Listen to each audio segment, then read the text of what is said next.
Immunization subgroup, which has been preparing advice on COVID-19 vaccines.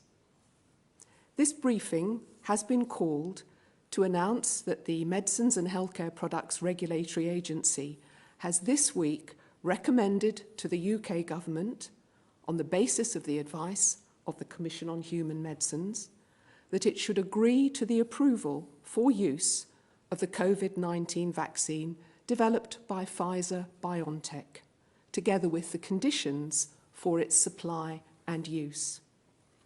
The MHRA's recommendation has been reached following an extremely thorough and scientifically rigorous review of all the evidence of safety, of effectiveness, and of quality of the Pfizer-BioNTech vaccine. The UK government has now accepted this advice and has made the decision to approve the vaccine for use with some conditions in adults aged 16 and over. The safety of the public will always come first. And I emphasise again that this recommendation has only been given by the MHRA following the most rigorous scientific assessment of every piece of data, so that it meets the required strict standards of safety, of effectiveness, and of quality. We have 2 or 3 slides this morning to help our discussion get moving. And in the first one, you can see that unlike the usual pattern of clinical trials, which are done one after another, the development of this vaccine has been adapted so that the trials are overlapping and the next one can start before a particular phase has finished. And in this way, we have been able to progress development in the shortest time possible. On the next slide, you can see how the MHRA has worked, and I would like to tell you a little more about this just now. It's been done using a process known as a rolling review. A rolling review can be used to complete the assessment of a promising medicine or a vaccine in a situation where time is of the essence, in the shortest time possible. But, and this is a very important point indeed, that doesn't mean that any corners have been cut, none at all. So looking for the top downwards, the expert working group started in the middle of the year to look at how safety surveillance would be in place to give us the highest possible level of assurance of the safety of the COVID-19 vaccine. And that preparation and planning has been done with meticulous care. Similarly, our National Institute for Biological Standards and Control have been working independently on testing batch by batch the quality of the vaccine. Then in October, the preclinical analysis data became available. That's the 3rd bar down, followed by the interim analysis on the 10th of November. The quality analysis came very shortly after that, and most recently, the batch testing has begun, with a final analysis at the very end of the process. So it's very clear that separate teams have been working in parallel to deliver the most rigorous review of this vaccine. No corners have been cut. Our expert scientists and clinicians have worked round the clock, carefully, methodically, poring over tables and analyses and graphs on every single piece of data, hundreds, over 1,000 pages of data, and absolutely critically analysing the preclinical evidence, the clinical trials, the manufacturing and quality controls, and then down to the final sampling. We've also reviewed and agreed the prescribing information so that the public and healthcare professionals are very clear and can be very confident that the vaccine is being used in the correct way, understanding what's involved. And going forward from today, our National Institute for Biological Standards and Control will be independently laboratory testing so that every single vaccine that goes out meets the same high standards of safety and quality. And we've benefited from a further safety step too. Following our thorough review of the data at the MHRA, we have sought the advice of the government's independent body, the Commission on Human Medicines. And I'd now like to turn to Professor Sir Munir to explain the pivotal part its independent members have played in critically assessing every piece of evidence. Munir. Thank you very much, June. So I chaired the CHM's expert working group. And first of all, I'd like to thank the members of the expert working group who worked with me tirelessly with over 40 hours of face-to-face, on Zoom at least, committee work and additional reading time. We made recommendations to the Commission on Human Medicines, which then undertook an independent review, and the Commission on Human Medicines is chaired by Professor Stuart Ralston. We had a wide variety of experts on both groups, including people who were experts in viral diseases, immunologists, epidemiologists who look at disease patterns, clinical pharmacologists, and toxicologists who are experts in various aspects of medicines. We looked at all sorts of data which was available to us, including raw data, unprecedented access to raw data. And this allowed us to look at the overall risk-benefit analysis. We look at risk-benefit analysis for every compound that comes through in terms of licensing, and we use the same stringent standards to be able to look at the risk-benefit of this particular vaccine. We looked at laboratory data, we looked at the manufacturing processes and the quality data, as well as the clinical trial data. From this, we came to the conclusion that there was overwhelming benefit for this particular vaccine, and therefore recommended to the MHRA that its use should be authorized. I just want to say a few things about the effectiveness of this vaccine. The data show that this vaccine is 95% effective. It is effective in all the groups that were given the vaccine within the trial, irrespective of age, sex, race, or country that they lived in. We've also looked at the safety of this. The safety of the vaccine is similar to other vaccines, and most of the side effects are very mild and usually last for a day or so. We've been very careful to look at the quality of the vaccine, particularly given the need for storing the vaccine at ultra-low temperatures. And we had visits from NHS colleagues to tell us what the deployment strategies were, and we were able to advise them as well on the stability issues that may be important for deployment. It's important to note that what we have got is data relating to the vaccine up to this point. It is important that we undertake surveillance following the use of vaccines in the population. And we were very keen to recommend that the MHRA undertakes active surveillance of the vaccine after it is used. And this includes the use of yellow cards, as well as a special active monitoring program, which we will be inviting people to join. The committee also considered that no specific precautions were required on administration of this vaccine in people who already have had COVID-19, and no testing is required before receiving the vaccine. Thank you, June. Thank you, Sir Munir. Now I'll turn to Professor Lim Shen to tell us about the work of the Joint Committee on Vaccination and Immunization. Thank you, June. The Joint Committee on Vaccination and Immunization is an independent scientific advisory body.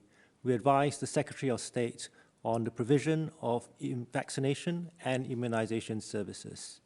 As a committee, we've been meeting regularly over the last few months. We've done that to appraise new and emerging scientific evidence related to our role. On the slide, you will see the types of information that we've been assessing. These include data on vaccine safety and efficacy, but also how COVID-19 has impacted the UK. This includes impacts of COVID-19 in care homes, on people from different ethnic groups, as well as people in different occupations. The data have come from primary care, from Public Health England, and from hospitals. We've also looked at mathematical models that have helped us to understand how different vaccine strategies might be used. The UK is fortunate in that we have one of the best immunization programs in the world. Every year, through the infant, childhood, and adult vaccination programs, millions of us are protected from serious disease. All of that expertise also informs JCVI's decision-making. For the first phase of the pandemic and its vaccination program, we are suggesting that vaccines are offered in order to protect people who are most at risk of dying from COVID-19, as well as to protect health and social care services, because by doing so, we also protect lives. The advice is divided into two main parts. The first is to offer vaccination according to the estimated risk of dying from COVID-19. The risk of dying from COVID-19 is very strongly associated with age. Age is by far the single most important factor in terms of risk from COVID-19. The second strand to the advice is regarding implementation of the vaccination program. And we advise that due attention is paid locally to mitigating health inequalities. I'll say more of that in a moment. On the next slide, you will see the prioritization order in terms of the offer of vaccination. Residents in care homes for older adults and care home workers are the highest priority. Following that are those 80 years of age and above, alongside frontline healthcare and social care workers. Then come those 75 years of age and above, followed by those 70 years of age and above, alongside people who are clinically extremely vulnerable because of specific health conditions. They're followed by people who are aged 65 years and above, and then individuals who are aged 16 to 64 years with underlying health conditions that also put them at risk of COVID-19, but where those conditions are not already represented in the conditions putting somebody at clinically extremely vulnerable risk. The prioritization order then continues down the age groups until all those aged 50 years and above are included. This is phase one of the program. In phase one, we hope that 90 to 99% of people who are at risk of dying from COVID-19 will be included or covered. The next part of the advice relates to implementation of the program. We advise that local NHS providers, local public health teams, and local leaders work together to address community needs and local needs. We suggest that community teams work together to mitigate against health inequalities that might occur in relation to ethnicity, deprivation, or access to health care. We also recognize that there may be operational reasons why the prioritization needs to be more flexible, and this may relate to vaccine characteristics or vaccine supply or exceptional personal circumstances. Overall, we have good news today. We have a vaccine that is acceptably safe and effective. Good vaccine uptake will save lives. Thank you. Thank you, Professor Lim. Let's now turn to questions from the media. And our first question comes from Fergus Walsh of the BBC.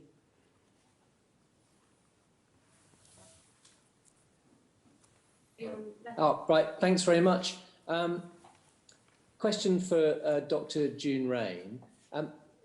How can you reassure the public that they can have absolute confidence in this vaccine, given how quickly you've approved it? And for Professor Wei-Shen Lim, can you just sum up for me the reasoning behind your list of priorities about who gets the vaccine first? Thank you. A really important point relates to the thorough work, scientifically rigorous, methodologically sound that the agency has done.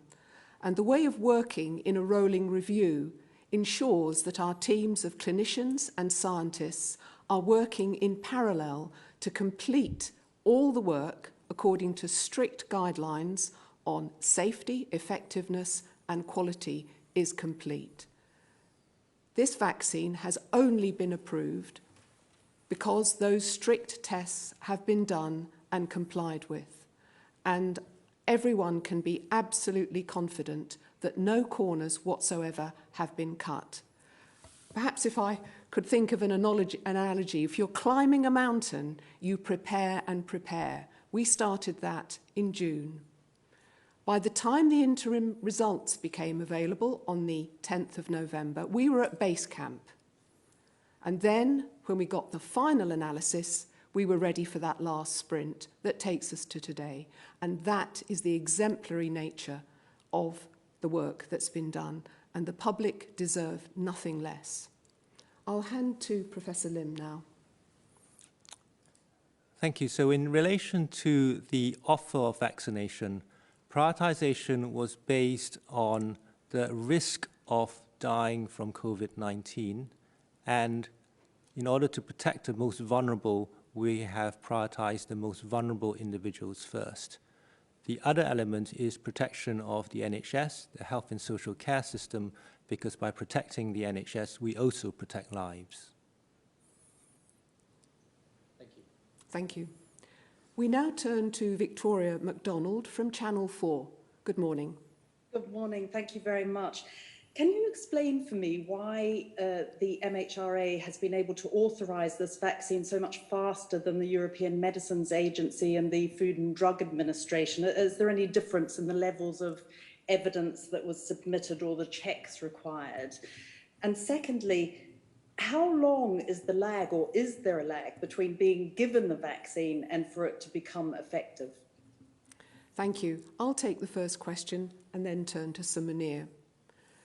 The way in which the MHRA has worked is equivalent to all international standards. We are well aware of our national situation, and therefore we have mounted teams, built our capability, and worked in parallel. And I want to thank the colleagues who've worked day and night, weekends, to enable us to come to this position. The public can be absolutely confident that the standards we have worked to are equivalent to those around the world. So, Munir. The vaccine requires 2 doses, 21 days apart. And from the data that's been presented to us, people will be immune 7 days after the second dose. A partial immunity does occur after the first dose, and we can see some protection occurring after day 12 after the first dose, but the best immunity is 7 days after the second dose. There will, of course, be longer-term follow-up to provide further reassurance from the data, the robust data we already have. Our next question comes from Emily Morgan of ITV. Good morning. Hello, good morning. My first question is to you, Dr. Raine. This is a pretty historic moment. You've approved this vaccine in record time. I just wondered how much of a momentous moment this is for you and indeed for science. And then a question to Professor Lim. This is on the priority list. Can you confirm that care home residents will indeed still be the first to receive this vaccine, given how unstable it is and tricky to move to care homes and care home residents, or indeed will NHS staff actually, in fact, be the first to receive it? Thank you. I'll take the first question, if I may. The reason we're here today is the brilliance of science and also the altruism of all those people who have enlisted in clinical trials to give us the tremendously robust data we have today. And thirdly, it's due to the agility, commitment, and extremely high scientific standards of all the staff at the MHRA who've worked on this, and the privilege of having an expert advisory outreach, our Commission on Human Medicines and its expert group chaired by Sir Munir.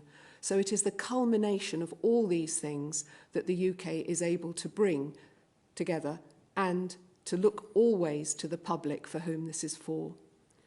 Professor Lim. Thank you. The JCVI's advice is aimed at maximizing benefit from vaccines, and therefore it's aimed at the most vulnerable people, which are people in care homes. Whether or not the vaccine itself can be delivered to care homes is obviously an important point, and there will be some flexibility in terms of operational constraints. The JCVI's advice is that every effort should be made to supply vaccine and offer vaccinations to care home residents. Whether or not that is actually doable is dependent on deployment and implementation. Thank you. I wonder if, Sir Munir, you would like to add, because clearly while the responsibility of the MHRA relates to the standards of science, we also look at it in the context of the real world, which is what Professor Lim has described. Sir Munir. Yeah, so we did obviously look at the stability of the vaccine. As you said, it is stored at minus 70 degrees, but we were able to look at stability data, and the stability data is showing that it is stable for a short period of time at 2 to 8 degrees, which allows it to be transported to the relevant vaccination sites. Thank you. Let's now turn to the next question, which comes from Gordon Raine of the Daily Telegraph. Thank you. Can I ask, have you identified do you know when the first vaccine will be delivered? Which day we can expect that? Have you identified the first person who's going to get it? And if not, how are you going to decide who that person will be? Will the highest risk tiers be given priority, so that the tier 3 areas with the highest incidence? And also, can I ask whether you know whether economic decisions have been factored in, i.e. when you get down the list of priorities, will people who can't work from home get the vaccine before people who can work from home? These are helpful points that everyone wants to know, and I know my colleagues in the Department of Health and Social Care are working again tirelessly to make sure that the first vaccine will be delivered as soon as all the checks are completed. I can speak for the National Institute for Biological Standards and Control, who are ready to complete their checks on the first batch. So everything is being looked at 24/7 to enable this important public health step to be put in place as soon as possible, not a minute wasted. Dr. Lim, would you like to talk a bit more about your perspective on this? As far as I understand, the NHS is working hard to deliver the vaccines as soon as possible. But that is not within the remit of JCVI to impose any time limits on vaccine delivery. Bear in mind too that many thousands have already had the vaccine as part of clinical trials. So there is a continuum here, and our knowledge of benefits increases over time. So perhaps it will seem to be a historic moment when the first person, after the approval of supply, has their vaccine. But, Sir Munir, we see this very much as an ongoing process. Absolutely. So it is very much an ongoing process with regard to this vaccine and future vaccines coming through in order to be able to make sure the relevant people in the JCVI list are given the vaccine in the priority order that was shown. This is a good point for me to stress that we will be inviting members of the public to join us in an active monitoring programme, and many will get a letter, it'll be by random allocation, inviting them to join this. So please help us to continue to build that body of knowledge about this important vaccine. Could I just ask the point about whether the highest risk tiers are the ones which will get it first? Professor Lim? That is the intention of the prioritisation order, is that the most vulnerable people are offered the vaccination first. Thank you. In tier 3? Sorry. In tier 3? You mean regional tiers? Our prioritization order is not dependent on which tier somebody is in. It is a national prioritization order. Thank you. That's very clear. Let's turn to the next question. Andy Woodcock from The Independent. Good morning. Good morning. A couple of things. We appear to be getting authorisation for this vaccine ahead of our friends in Europe. I was just wondering, does the fact that the UK is no longer part of the EU, did that make any difference to the speed with which you were able to complete your authorisation? And secondly, as I understand it, the vaccine which you've authorised, we haven't ordered sufficient quantities to cover the whole of the population. I was wondering, do we have enough of this vaccine to get through all of the priority groups which you listed earlier on, or would we be dependent on waiting for further vaccines to be authorised in order to get to the position where the whole country can be safe from this disease? We have been able to authorise the supply of this vaccine using provisions under European law which exist until the 1st of January. So our speed or our progress has been totally dependent on the availability of data in our rolling review and the rigorous assessment and independent advice we have received. So I hope that clarifies the point about the European relationship. Let's turn to Professor Lim around availability. Is there anything you'd like to add on this? Yes, so it's a very good question about vaccine supply and availability. The whole reason why a priority listing is required is because we expect during a pandemic that vaccine supply will be limited in the first instance. And so vaccines should be offered in the first instance to the most vulnerable moving down the priority list. We will need as many vaccines as we can get, not just in the UK, but globally. And this includes more than one vaccine type in order to reach all the people who are at risk from COVID-19. So this is the start of a program and not the end of a program. And we are absolutely in liaison with colleagues in the Department of Health and Social Care in terms of all the evidence that we have to enable them to do their job to make sure availability is assured. Let's now turn to the next question from Chris Musson of Scottish Sun. Good morning. Morning, everybody.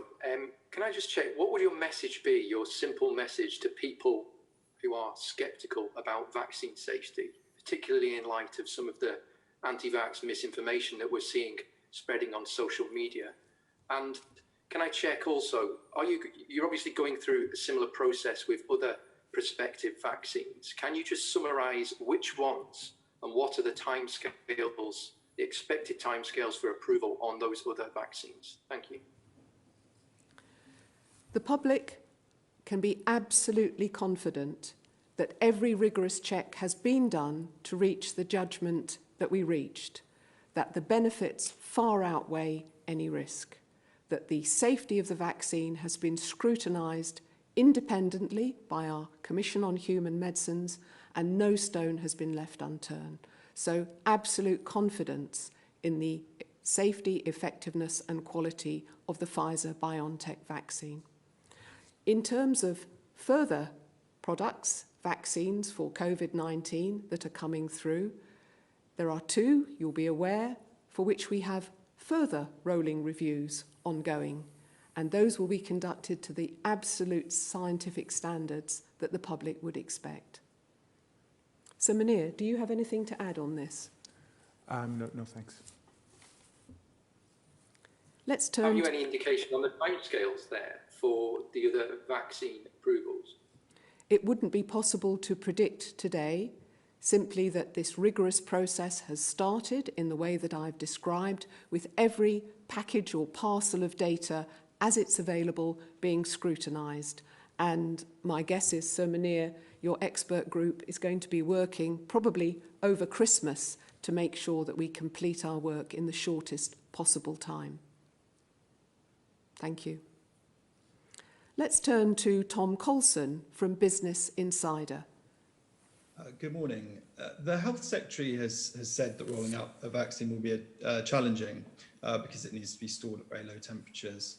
Do you foresee, Professor Lim, potential challenges in offering the Pfizer vaccine to vulnerable groups who might not be able to travel to a vaccination centre or whose GP surgery might not have the cold storage facilities necessary to store the vaccine? Yes, indeed. I think every vaccine that comes through will probably have its own characteristics in terms of storage, transport, and deliverability. So the Pfizer vaccine in particular has a strong requirement for very cold storage, and there are stability issues potentially that constrain how a vaccine can be supplied to different people. Let's not forget that a mass vaccination program, as will be conducted very soon, is an unprecedented thing. It will be the largest vaccination program in the UK for decades. So there will be all manner of operational flexibilities that will be required during the deployment of the vaccine. It has certainly been a very close scrutiny conducted by the expert working group in terms of the question you have asked, Tom. So Munir, would you like to highlight the aspects you have been poring over? Sure. As part of the assessment of the vaccine, we look at the quality, which includes the stability. And it does need to be stored at low temperature, at minus 70 degrees at least. But we know that once it's taken out, it can be stable between 2 to 8 degrees centigrade to allow for deployment in the vaccination sites. And that information is being shared with the relevant agencies, as NHS, public health bodies, so that they can actually sort out the deployment model and make sure that the stability of the vaccine is maintained. It's critically important. Thank you for raising this key issue. Our next question comes from Jasmine Ralston from the Health Service Journal. Good morning. Good morning, thank you. A few from me. The vaccine has been approved by the MHRA with conditions. What are they? How should Trust decide which frontline staff have priority for vaccination? And how will you reassure NHS staff who are concerned that the vaccine may not be safe? And finally, will NHS staff be allowed to opt out of having the vaccination without penalty? Thank you. The first question relates to the conditions, which, as you can imagine, are very strict and rigorous, mainly around the quality areas that we've just been exploring that need to be to the very highest standards. The second area will be around the vigilance, the monitoring of all the safety aspects, particularly, as Professor Lim has said, because so many people will want to have this vaccine. And the third area, we will have close control over the information that is provided to healthcare professionals and to the public, so that in having that very clear and very precise information, everyone can be confident the vaccine is going to reach them in the best possible way. So those are three main areas, but obviously the extent of the controls of the MHRA are very broad, in line with international guidance around good laboratory practice, good clinical practice, and good manufacturing practice. We will be watching very closely that all those requirements and conditions are complied with. Public can be confident of that. Perhaps I can turn to Professor Lim for some of the aspects you've raised, and particularly as NHS staff will need to have that confidence too. Thank you. The JCVI has advised that there are certain frontline healthcare and social care workers who should be offered higher priority. And these are based around their own personal risk of coming to harm or having severe illness from COVID-19. Secondly, the amount of exposure that they have to people who have COVID-19 infection themselves. And thirdly, the amount of interaction they have with different people who are vulnerable and might acquire COVID-19. So we have set out some principles on how to prioritize different healthcare workers and use those when deployment of the vaccine is indicated. In terms of whether it should be voluntary or compulsory, at the moment there is no suggestion that the offer of vaccination should be compulsorily taken up. It is always an offer of vaccination, and whether somebody wants to have a vaccine or not, whether they're in the NHS or not, is at the moment a voluntary thing. But JCVI is not a policy-making body. Policy is made by ministers. The clear and helpful information that will be provided will enable the conversations to go on an individual level, so that anyone who has any questions can have them clearly and thoroughly answered. So Munir, yes, please do. Maybe I can add something about safety. The trials had about 40,000 individuals, and half of those received the vaccine and half received the placebo. From the data that's been provided, most of the adverse effects were mild and short-lasting, usually lasting for a day or two, similar to the kind of effects you get after any other vaccine. So that is really important to note. We haven't identified any serious adverse reactions throughout the trial program, but it is important to continually monitor the safety of this, and the MHRA has a very proactive vigilance strategy to be able to monitor the safety. Prominent amongst that is the yellow card system, which anybody can report on, including members of the public, but also the active recall system that the MHRA is going to launch, which will ask members to be able to join and look at what's happening with the vaccine and whether they're developing any kind of side effects. It's all well prepared and we're ready to roll into action now. I think that completes all our questions. Thank you to all the journalists who've joined this morning. I'll ask my colleagues if you have any final remarks. Professor Lim? Yes, I'd like to thank everybody who's been involved in helping JCVI come to its advice. I'd like to stress that we have so far advised how the vaccine might be used in the first phase of the program. We haven't yet decided how the vaccine might be used in subsequent phases of the program, and we will be monitoring all the new emerging data, including data coming out from phase 1 of the program, in order to make our further decisions. Thank you, that's really helpful. So Munir, any concluding remarks? Thank you. I think that we are in the midst of a once-in-a-century pandemic, and I think this is a historic moment. The UK is now one step closer to providing a safe and effective vaccine to help in the fight against COVID-19, a virus that has affected each and every one of us in some way, and this will help to save lives. Thank you. I would simply like to conclude by reiterating that this vaccine, produced and developed by Pfizer-BioNTech, meets rigorous high standards of safety, of effectiveness, and of quality. The public's safety has always been at the forefront of our minds. Safety is our watchword, and it will always continue to be so. Thank you. We can now